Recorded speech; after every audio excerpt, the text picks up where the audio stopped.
Morning, Don. Good morning there, Roy. It's an honor having you. Are you all set? It's an honor having you to introduce me. Good morning, everyone. I'm happy to introduce you to Dr. Donald Meichenbaum.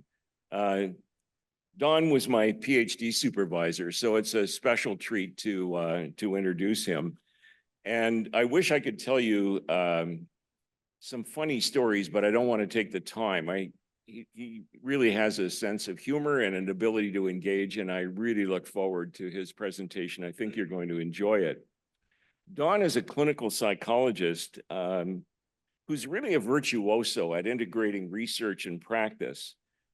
He spent his whole academic career at the University of Waterloo, where he's a distinguished professor emeritus.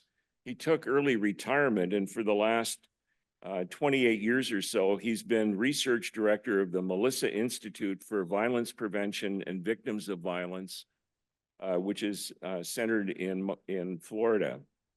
Don is renowned internationally as a founder of cognitive behavior therapy, which, as you know, is now a standard evidence-based therapy that's applicable to many mental health issues.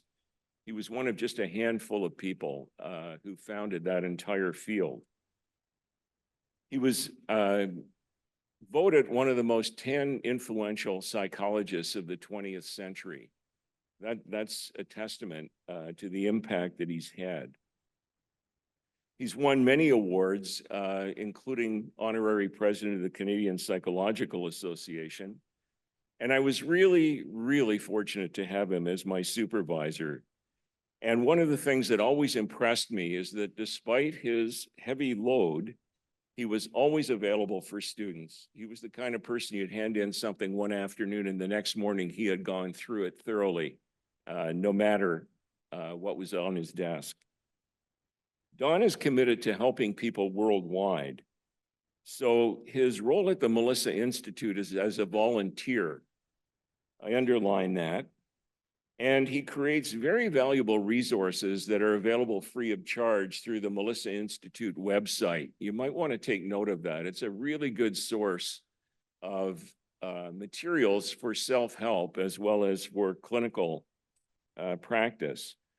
One of the things that I'd highlight is Roadmap to Resilience, which is a book that's available to download from the web that really is about equipping people to deal with grief, loss, and other stressful kinds of situations, any kind of adversity.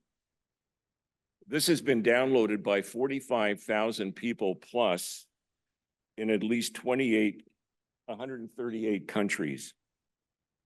Something came up on my screen. I was a little distracted. I hope I hadn't wiped out Don.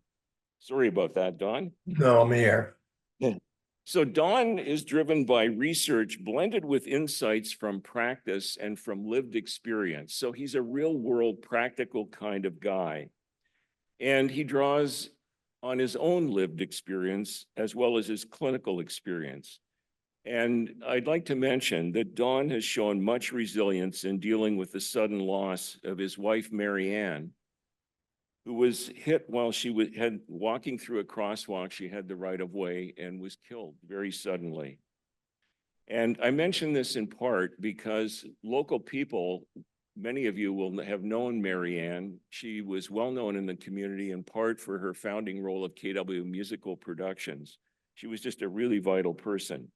Don and Mary Ann were a strong team who played a defining role in my life, both as a person and as a professional. Don, I appreciate the way you and Mary Ann have been helpful to me. I'm happy to say this publicly as I introduce you, and people came to hear me, not you, so over to you. Well, thank you very much, Roy, for that gracious introduction. And good morning to one and all from Buffalo, New York. This topic of resilience, which we're going to address the next little bit, is one that we as a society have to confront, and which the mental health community is really fascinated by. we as a society have to deal with a variety of stressors, and these all the way from physical. For instance, in terms of my own personal life, 3 weeks ago, my heart stopped for 14 minutes. I was rushed to the hospital to save my life. I then was in a rehab center before I came back to my home. And at the rehab center, they had 20 cases of COVID. So I never left my room. So the one class of stresses is what goes along with aging, whether you're a university professor or not. There, for many elderly people, there is often financial changes, social changes in terms of the social network falling down. There be high dependence on others and the like. In many instances, these kinds of stressful events, over and above interpersonal violence, climate change, political turmoil, and the like, often these stresses pile up. Now, here's the really good news for you. In response to this kind of victimization, this type of trauma events, most people will be impacted, but some 75% of people go on to evidence resilience. And in about 20% of cases, they evidence what's called post-traumatic growth. Actually, the exposure to these kinds of life stressful events actually strengthens their ability to function. It may change their priorities in terms of life. It might actually enhance the sense of courage and hopefulness and generativity they can give to others. So sit back, because today I'm going to describe what distinguishes the 75% who make it versus the 25% who are those individuals who evidence psychopathology or have difficulty adjusting and who get stuck in the aftermath of such losses, such as my wife. Let me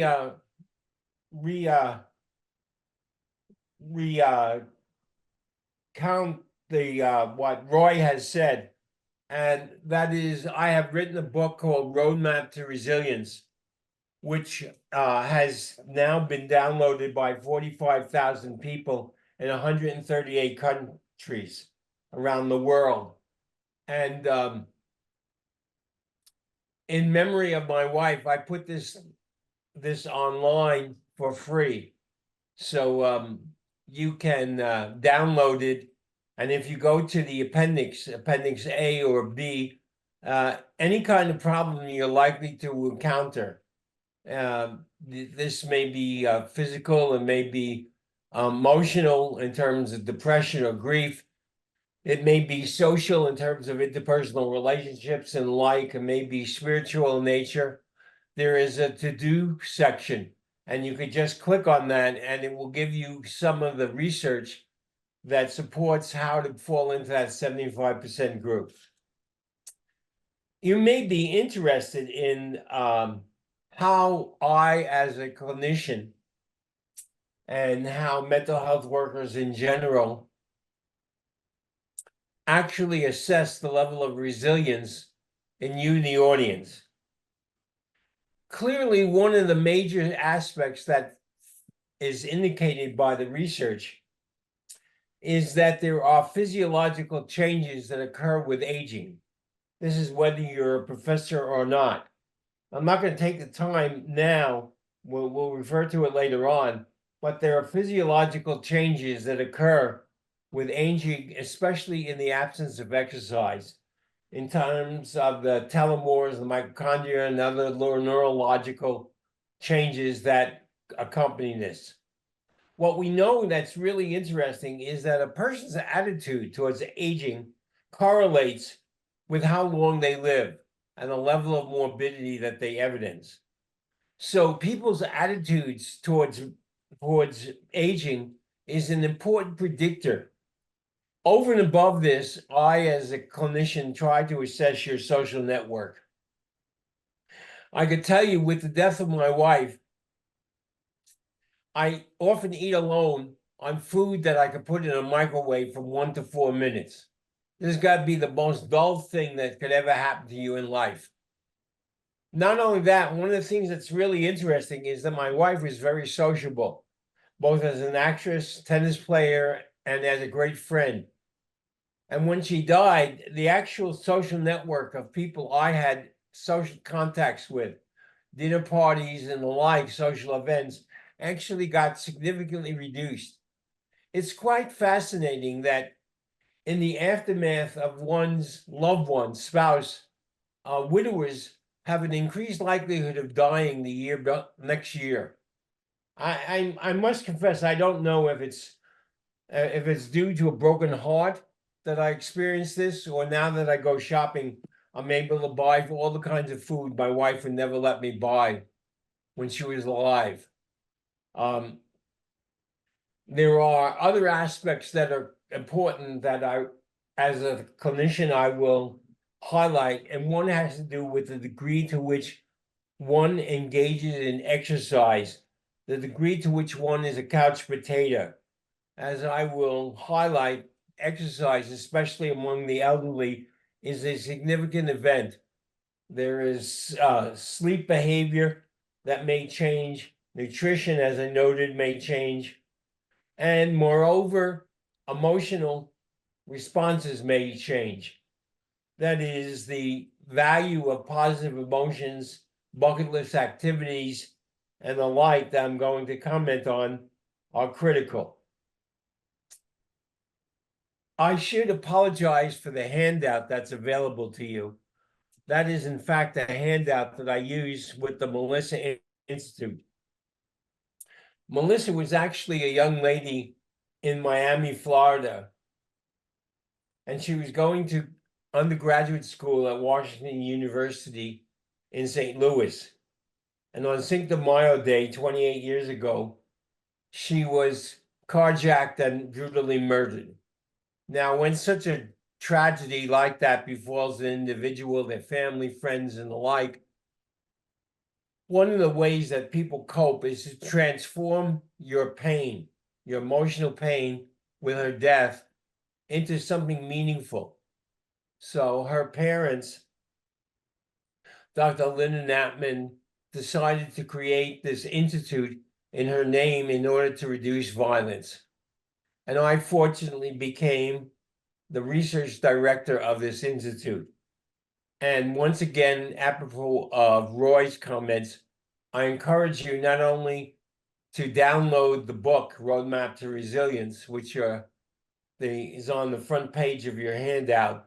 It just says roadmaptoresilience.wordpress.com, and feel free to share it with others. I also encourage you to visit the Melissa Institute if this topic interests you, which is www.melissainstitute.org. Everything on there is free. And in fact, if you are a grandparent reading to your young grandchildren, we have discovered that if you have reading comprehension by grade 3, you rarely become antisocial and get in trouble with the law. So we have put on the website 500 free movies on how to read to young children in order to enhance their ability. All of that is available to you as free, and we see reading comprehension as an important kind of violence prevention activity. But there are many other presenters there. The Melissa Institute just did a conference that you could download on the incidence of guns. The apologetic I have is that in your handout, all of the statistics there are for U.S. elderly people. It's one of the multiple handouts that I have on how to bolster resilience in all kinds of diverse populations. And if you take a 1/10 estimate of the statistics that's included in that handout, that will give you a reflection of what it looks like in Canada. So instead of 70 million, there are approximately 7 million elderly people in Canada. And we could think about the nature of the stresses that they have to engage in.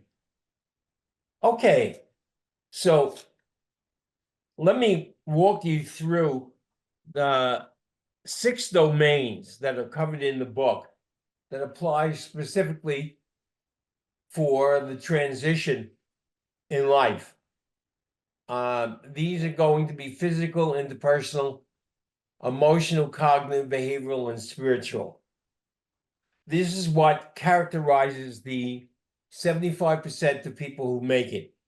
I'm going to leave 10 or 15 minutes at the end for any kinds of questions you may have, both live or Zoom, and I'd be happy to respond to you. You also have on the front page of your handout that you could download my email address, which is dhmike, M-E-I-C-H, at AOL.com. And I welcome any queries that you may have that follow this presentation. Okay, let's start with what you could do yourself, which is the nature of exercise.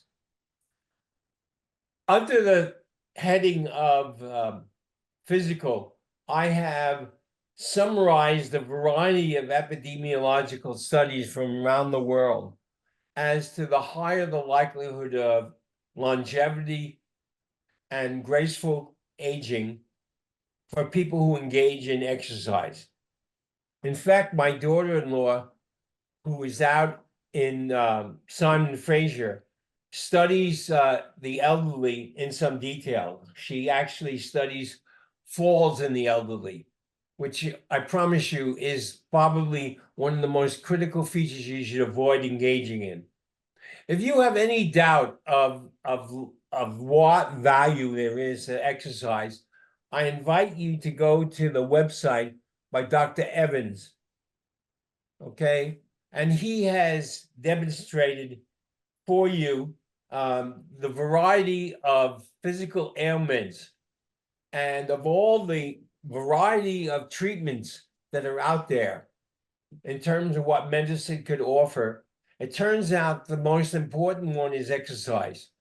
Now, I've included in your handout his website address. For some reason, when I went on to this, it took me to some Asian website. I don't know why, how the internet works. But if you type in separately, Google this kind of website, you will find a very engaging, cartoon-like presentation on the value of exercise.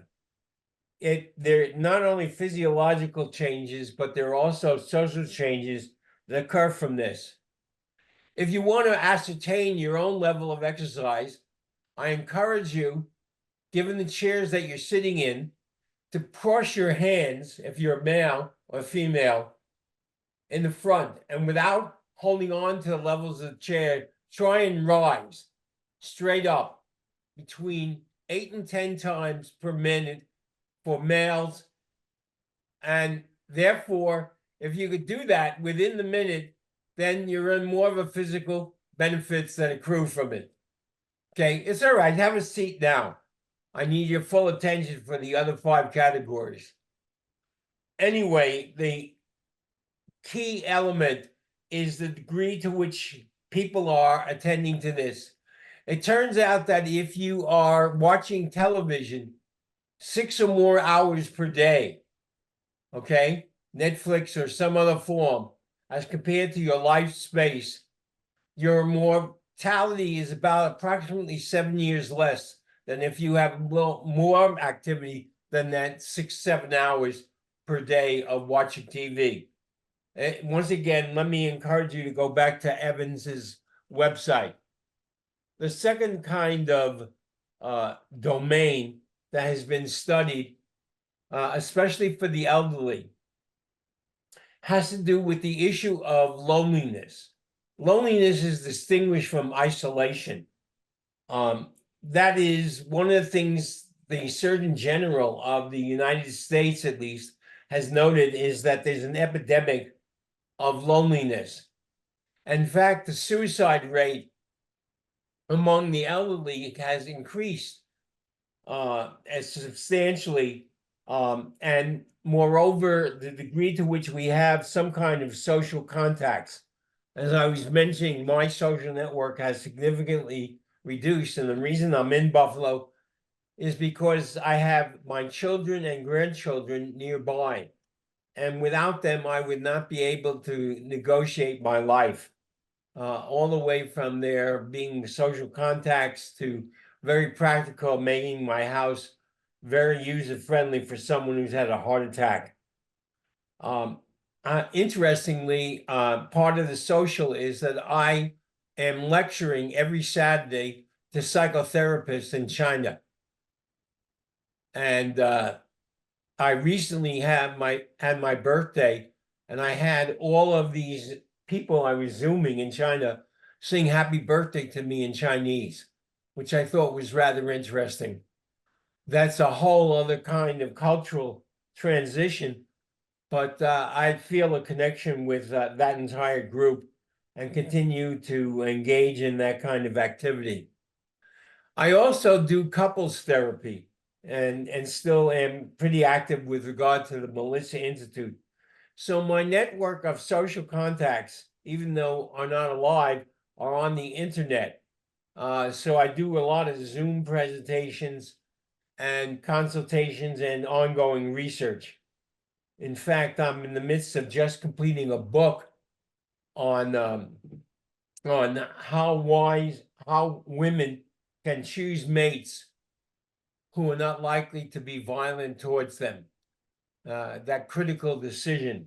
For most of us, the decision is too late and we somehow have passed that test. But it's still an ongoing decision for if you have a daughter and they will be able to do this.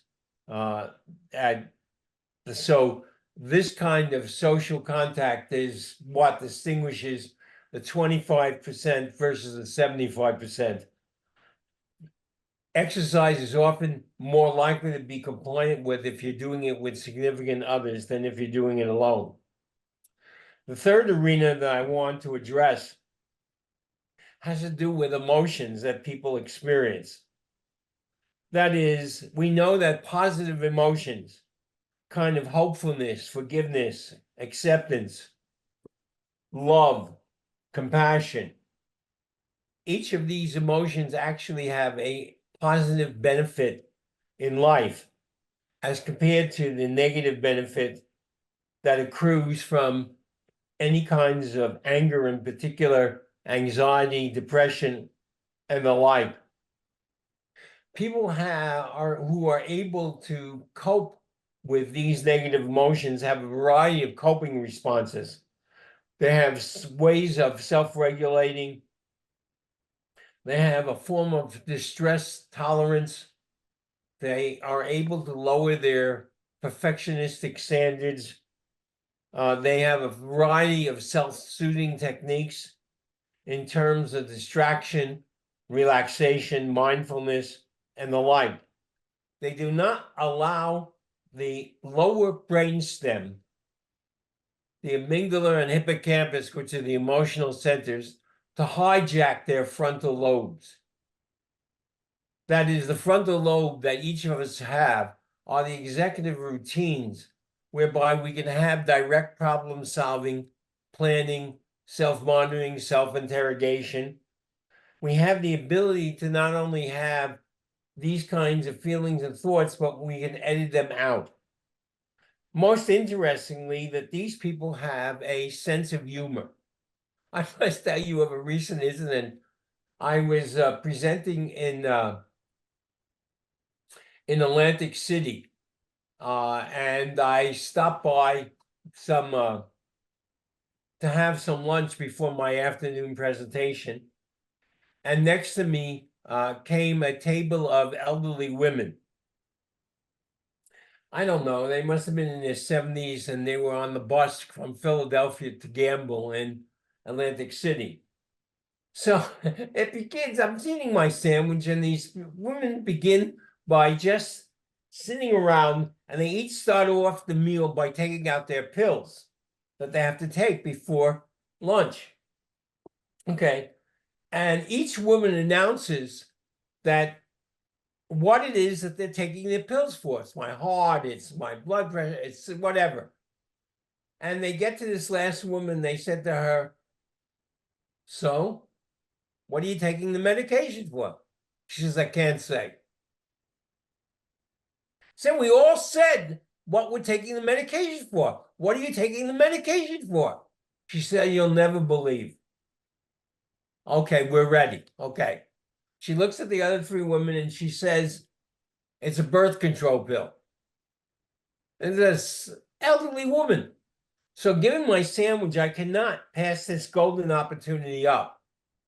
So on the way to the cashier, I stop by their table and I say to them, "I don't know which of you young women is on birth control pills, but I want you to know that I'm in room 323. I turn around to her and I wave. She waves back, and this woman has a sense of humor, and the other three women castigate her for opening a big mouth. She's going to get us in trouble.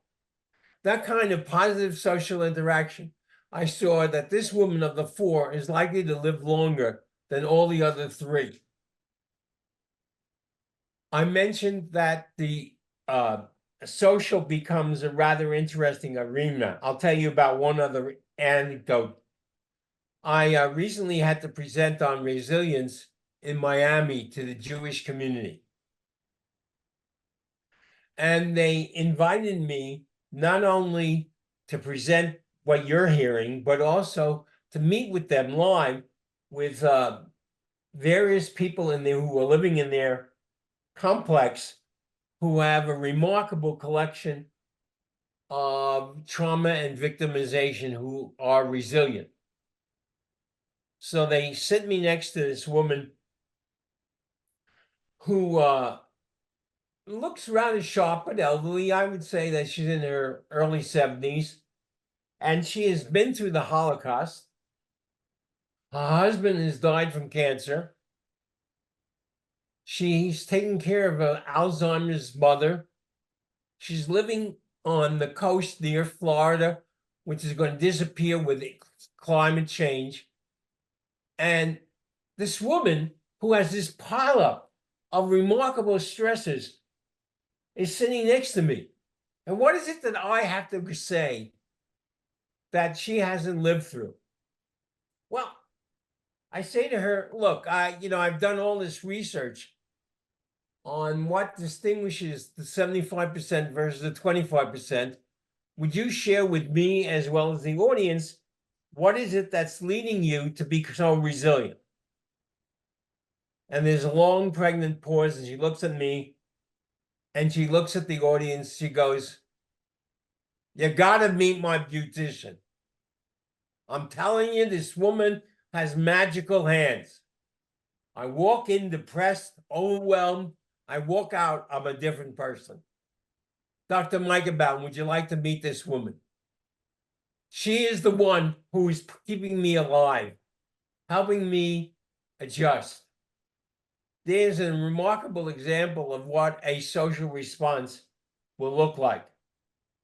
Viktor Frankl, in his book, Man's Search for Meaning, which if you need something to read, do so, has described that we as human beings can deal with any kind of how in our lives as long as we have some kind of meaning-making activity.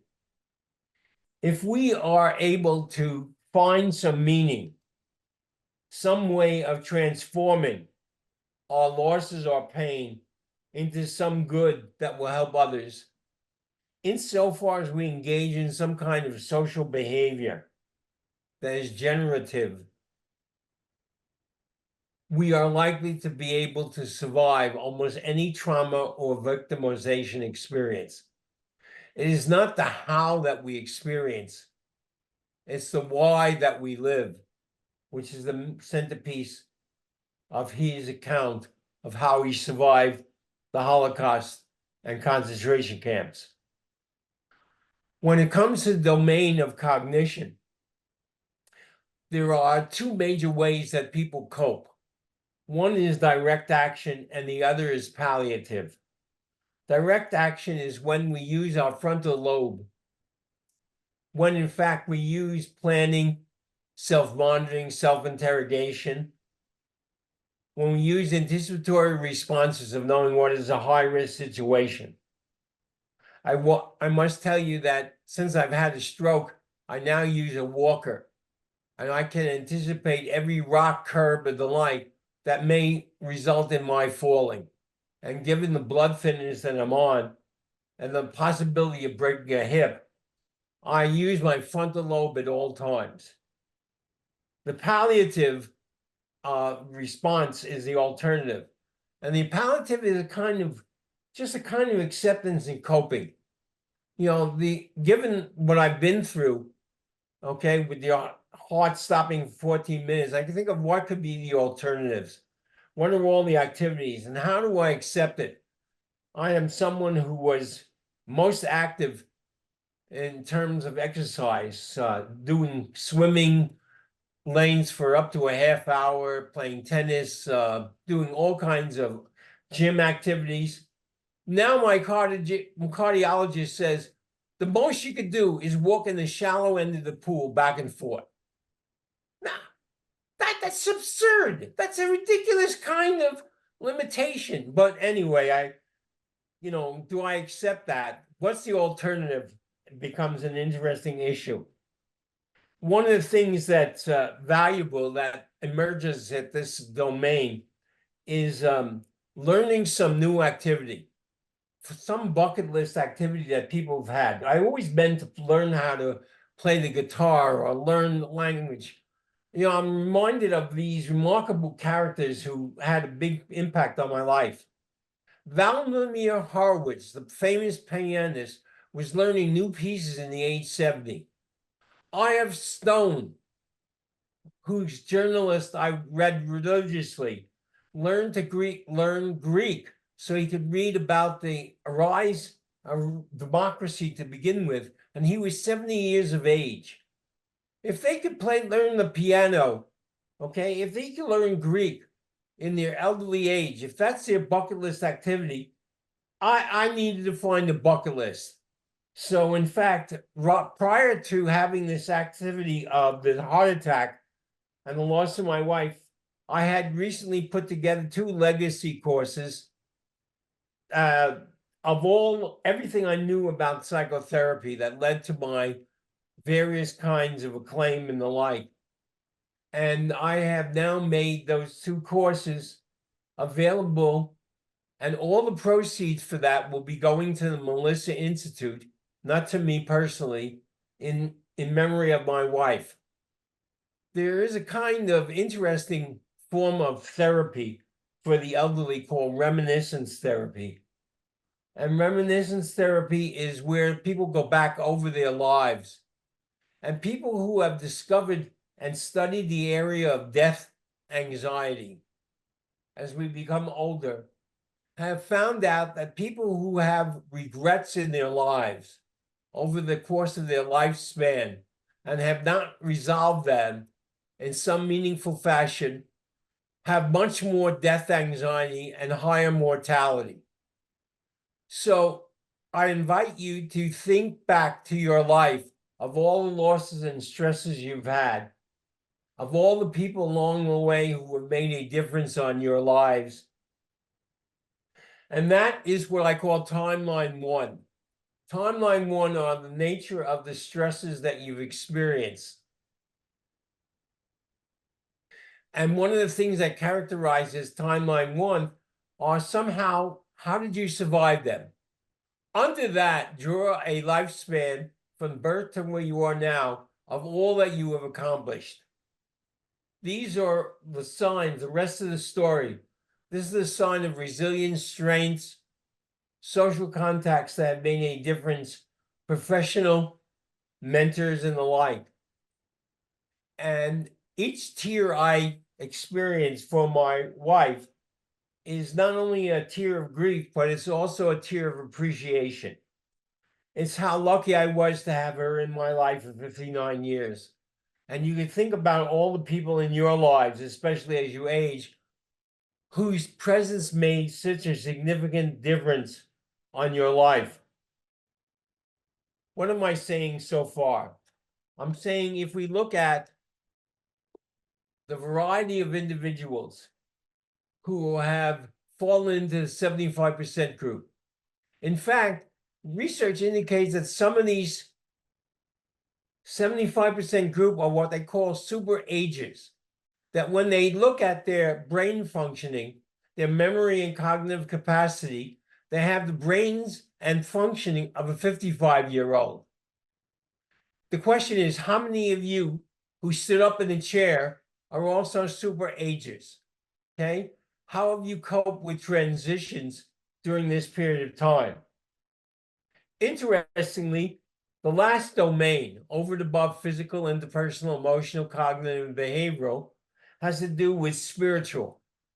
Those individuals who have, as Viktor Frankl highlighted, a sense of why, a sense of purpose, a moral compass, some kind of faith or religion, some kind of generativity of giving off back to either students or younger people, all the wisdom that you have accrued, tend to live longer.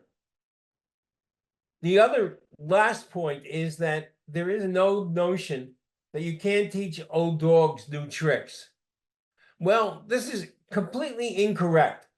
It turns out that with depressed elderly people, if you use some of the cognitive therapy procedures that we develop, it turns out that elderly individuals over 65 do better in response to therapy than do younger middle-class individuals. They're able to bring their wisdom, they're able to bring their experiences to benefit. They're able to have a long-range perspective. We, as a society, not only professors, live in a period of turmoil. And whether it's social climate, here's one other example in terms of social relationship.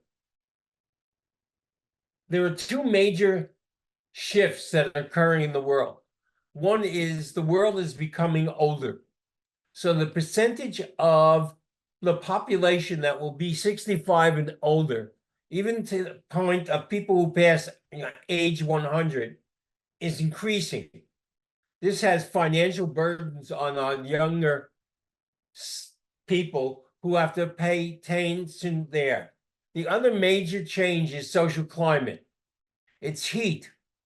And elderly people do not do well to heat.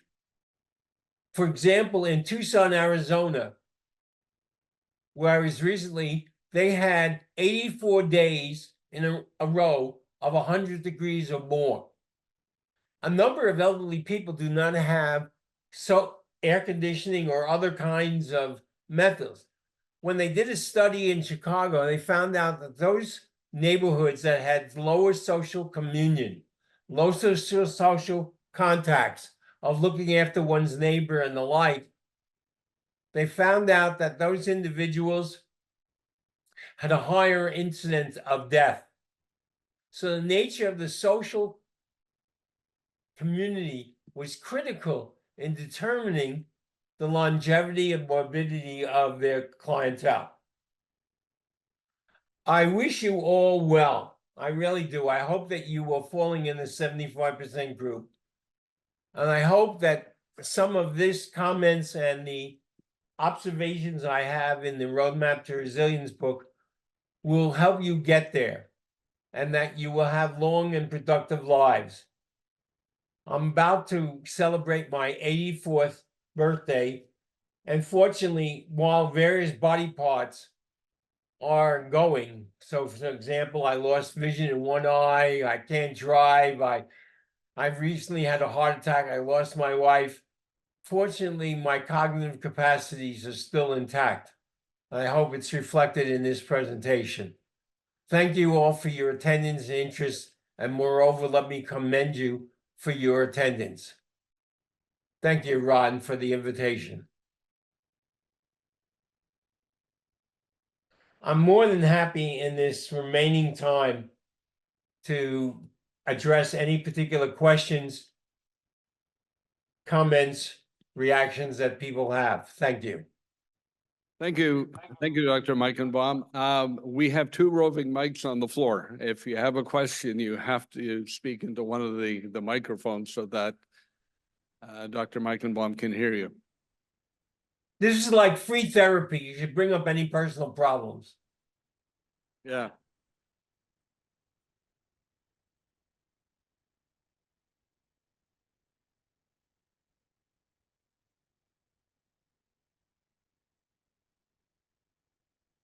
Dr. Meichenbaum, I had met you a long time ago when you brought your son over to the Faculty of Applied Health Sciences to take a look at whether this was the program for him. What's he doing now? I have two boys, so I'll tell you what each of them do. My one son, who's here in Buffalo, I don't know which one I brought over, is head of an autism program. He runs the autism program in Buffalo, and he and I are co-presenters on the area of high-risk children and children and how the community, schools, parents, and the like can attend to this.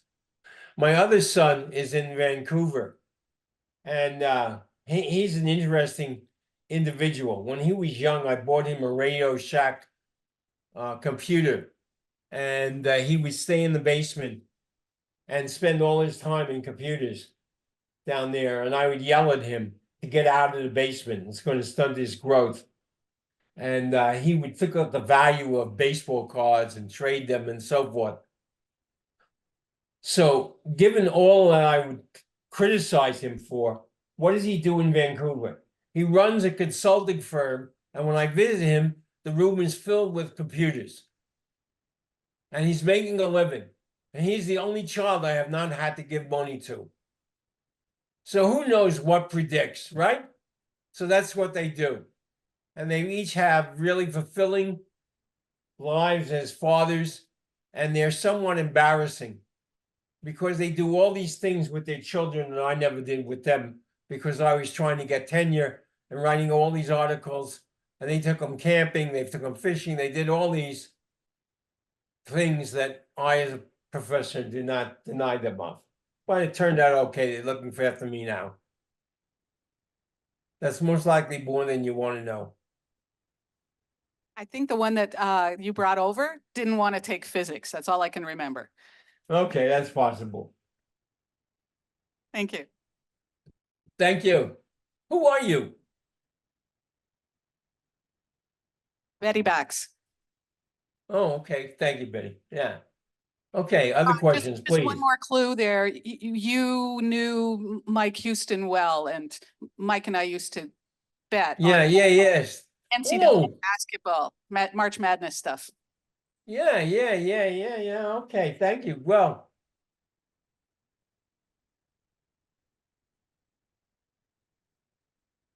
I'll try one. My name is Bob Norman. I'm from the University of oh, Waterloo. yeah, I know you.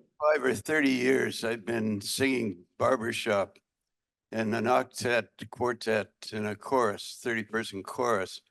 My question is the learning of those songs, which takes me much longer now to learn new, a generalizable, helpful intellectual skill, or is only useful to learning barbershop songs? I have two parts to the answer to that question. One's fascinating. I consulted a head injury center where we're studying individuals who have dementia and Alzheimer's and the like. And the thing that memory makes it fascinating is if you look at people like Tony Bennett, okay?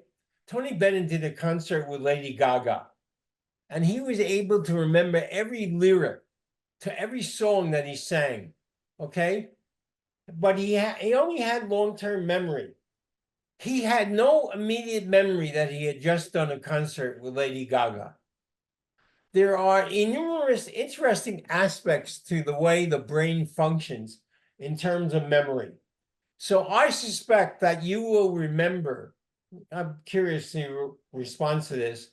Songs that you sang with your group years ago, but have difficulty acquiring memory of the new songs down the road.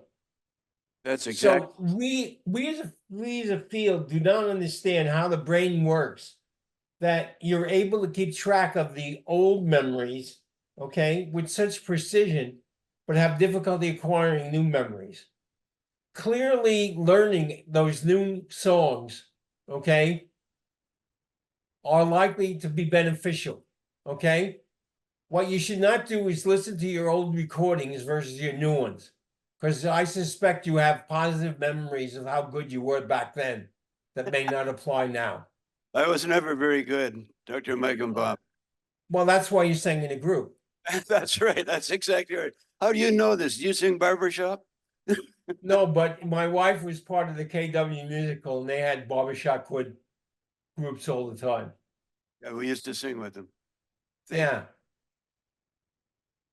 Steve Duranasaris, York University Retirees Association. My question, the building blocks for resiliency is absolutely superb, and as was your presentation. But how important or how would you prioritize these various blocks? I mean, if you can focus Yeah, on yeah. it's great. but Okay. one or- Have sex as long as you can. all right. No, actually, there is in Miami, there's a sexual transmitted disease that I have to lecture on. So what's really good about that form of activity is that it's both exercise and social at the same time. So if you could find an activity that combines multiple of these, becomes important. Look at the Evans website. Just Google that when you get a chance, and you will realize how critical exercise are, both cardiovascular, aerobic types, as well as muscular building in terms of longevity. There's more biological changes that accrue from exercise than any of the other activities. It would be hard for me to disentangle positive emotions and social. You know, just imagine if you're an elderly person in Chicago and you have all that heat coming on and you're lonely, okay, and no one has brought contact with you, either family members and the like. We know that, for example, anger undermines many other positive emotions. So it would be difficult for me to prioritize. If you want to fall into that 75% group, if you want to become a super ager, if you want to have post-traumatic growth, all of these 6 activities are within your repertoire. Okay? And each of us could do all of them at some time or other. Okay? The other thing is you have to be a bit lucky. You know, you really do. I mean, the loss of my wife was just a traumatic event. And I always thought that I would go before she would. And anyway, loneliness is a big issue. Negative emotions is something that preoccupies me because I do a lot of work with cognitive therapy with the elderly, and I get really concerned about loneliness, depression, and suicide in that group. I don't know if that gets close to your. When I was in COVID and in the rehab, the woman who lived next door to me were somehow able to negotiate back and forth, and she there was a concert at my place. I went to the concert and I invited her to be my date. I learned that she is 96 years of age. So it's cool. I thought I would start with 90-year-olds and then work my way down until I found a nurse, okay, who was in her 70s who liked to cook and to drive. But, Shakespeare highlighted that we come into the world with diapers and we go out of the world with diapers. So if you go on Amazon.com, they really have good sales on these diapers and other kinds of it. Not that you should look forward to this, but Should it occur, it's not that bad. You can get them really cheap.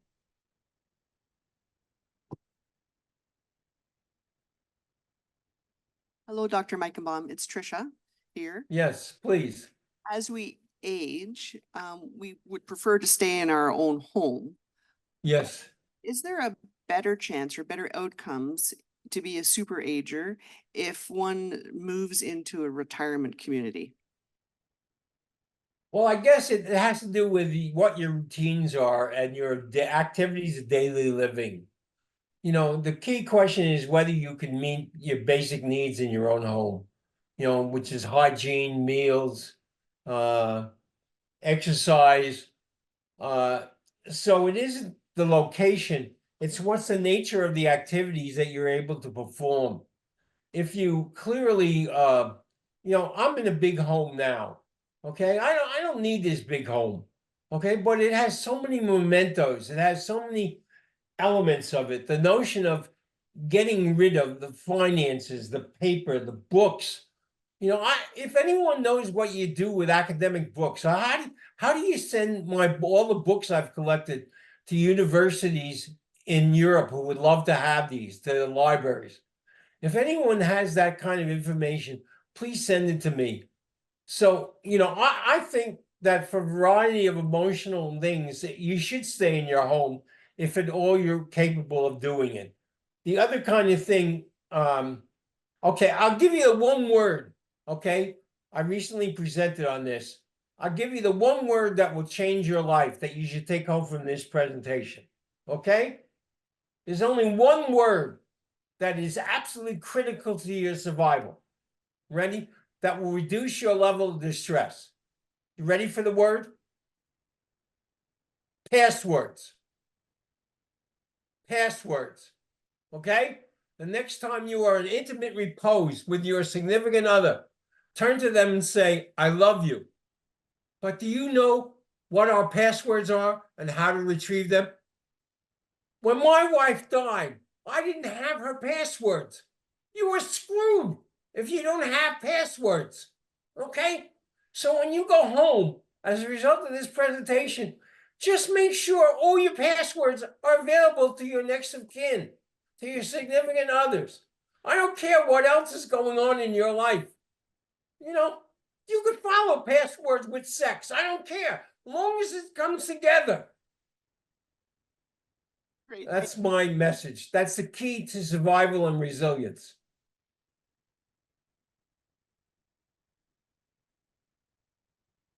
I went through my wife's wallet.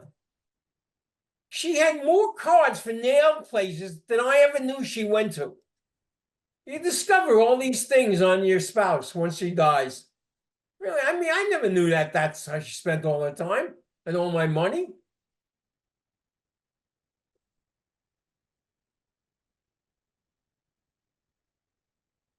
Any other questions or comments? I gather there's a really good turnout for this conference. I hope you're finding it as valuable as I would. Yes, please. Dr. Meichenbaum, I was invited to attend today by Ron, who's one of the organizers of the Yes. my name is Jolie. I'm actually a current student at UW's clinical psychology PhD program. And I had a question about age differences between clients and therapists. And I know that some of my colleagues might have some hesitancy about working with older clients because they might worry, for example, about being judged for not having a similar level of life experience or what that does to the dynamic in therapy. So I'm curious if you have any just thoughts on that or any other thoughts or suggestions about maybe the flip side as well, clients who may have reservations about seeking psychotherapy for those reasons. Well, you know, if you go to the handout, there's a set of guidelines that people need to do therapy with the elderly, okay? And this has less to do with the age of the therapist than how the therapist adapts therapy for the elderly. One of the key things that you should do is try and see your patient early in the morning before they take a nap during your session. Second thing is they need advanced organizers. They need you to have summary reports all the time. That a good therapist and the quality of the therapeutic relationship is 4 times as important as any specific procedure you're going to use. So a good therapist, no matter what their age is, are able to establish, assess, and monitor the quality and nature of the therapeutic alliance. A good therapist is likely to give the elderly person memory supports. A good therapist is likely to assess their domain in each one of these areas. I'm interested more so in your quality of the ability to adapt your therapy in an accordance way. In the same way that I have to adapt my therapeutic advice to all those Chinese therapists in terms of issues of trust and culture and religion, homosexuality, and so forth. So the other thing that a young therapist should do is to ask regularly of whatever client they are, no matter what race, no matter what age, how are things going? Do you feel heard and understood? Do you feel as there's a good fit between the two of us? So the key here is not the age or gender of the therapist, but it's the behavior of the therapist in soliciting feedback. To find out how well you're doing, ask your patient, okay? Don't ask me. Thank you. Does that get close to your thing? Glad to have you aboard. How old are you?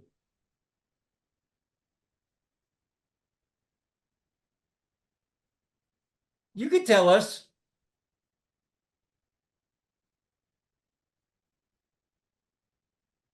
I'm 27. I'm about to complete our program. Well, just stand there for a second. I want everyone to look at you and see what they look like when they were 27. Thank you. Thank you.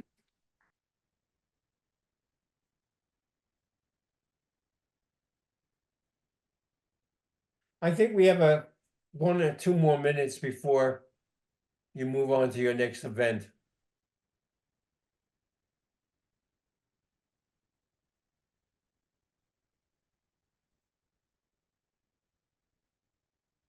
Well, if there are no more questions, a couple of things. It was my wife Tricia who asked about moving into a retirement facility. We'll have to talk after. And just a personal anecdote about how I met Don, if I can say that I've met him. We've talked a number of times, but the original contact was email. A year ago, around this time of the year, a little bit earlier, I guess it was, and he simply had emailed me as a co-editor of What Times, the newsletter for university retirees, and introduced himself and said that maybe other retirees would be interested in what he was doing in retirement. And I didn't know Don or know of him. I took Psychology 101 as a student, and that was it. And so I followed the link to the Melissa Institute, and yeah, it's pretty cool. Tricia, my wife, came into the room and said, what are you doing? I said, I got this email here from a guy, and yeah, it looks kind of neat. What's his name? I said, Donald Meichenbaum. And she says, the Donald Meichenbaum? What, you know him? Know him? He's like a god. Really? So that was my, I had to go back and take a closer look at the email. And make a long story short, shorter anyway, we held off on including an article in that issue of What Times because we simply didn't have enough time to give it the attention that it needed. So it was a later copy of What Times, and there are a few copies floating around on the tables that featured an article about Don and his background and also an introduction, if you will, to the book that he's been mentioned now several times, Roadmap to Resilience. So there's some copies of What Times, please help yourself. It's also available online, so if you go to the UWR website, or if you Googled UWRA What Times, you'll find the archived copies of the newsletter. And we also have some extra copies of Donald Meichenbaum's handout. There were some copies on your table. If there weren't sufficient copies, we have more. Thank you very much, Don. I'd like. Well, let me just note that in that article, I am a graduate of the University of Illinois in Champaign instead of Stanford. That's So right. they should get some of the credit. But thank you once again, Ron, for that article. I was very gracious of you, and thank you for this gracious invitation. I had spent 45 years at UW, and this is the least I can give back. Oh, thank you. I'd like. Yeah. Don't forget, team, passwords. Yes. Don't go anywhere, Don. We have something else. Andre Lepierre, if podium is yours.